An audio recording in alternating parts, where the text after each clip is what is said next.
Salam dostlar. Bugün ben kamera qabağında yox, anam olacaq. Bugün anam özel waffle tarifini paylaşacaq. Birinci 4 yumurta kırarıq.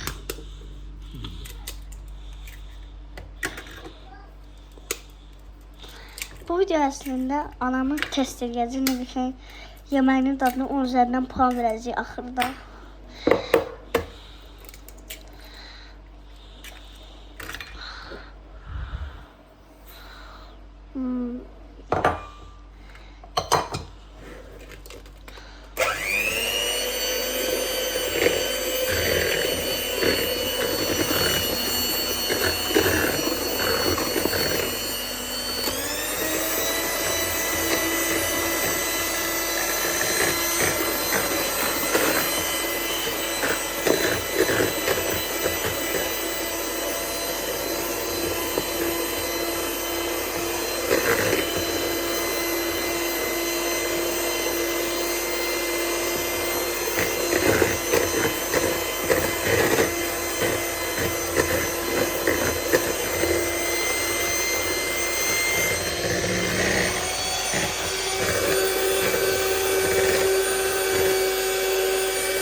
Yumurtanı 4 tane yumurta koyuruq. Elə çırpırıq ki, ağara qədər digər ağaradan sonra digər malzemələri tiklərdirmiş koyuruq. İndi keçək o bir sistemimizə.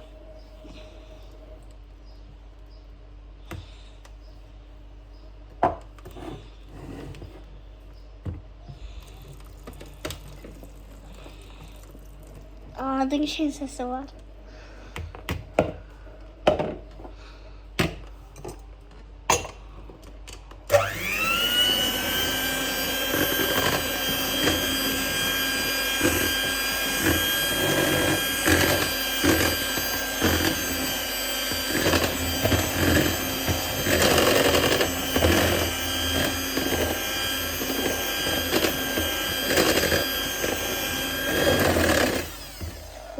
Burada bir şey aldı. Bir stəkan un əlavə edirik. Bir də 4 stəkan. Üzr istəyirəm. Ki stəkan 3 doldu. Noran koymadım.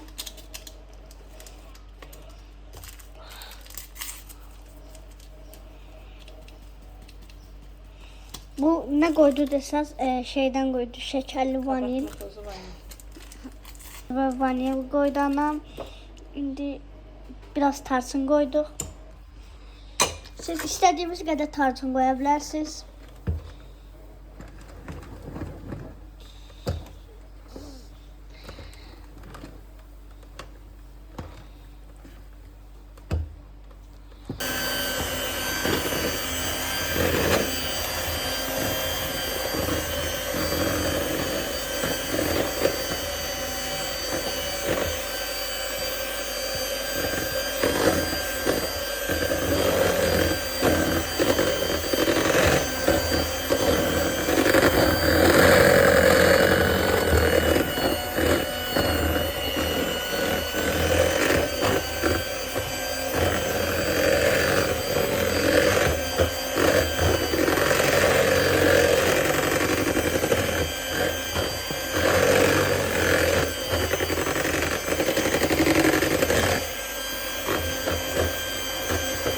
Biraz az olduğuna göre biraz da biz un əlavə eləyəcəyik.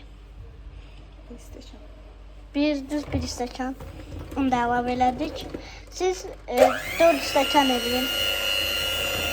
Ona göre dostlar ayarlayırsınız. Onu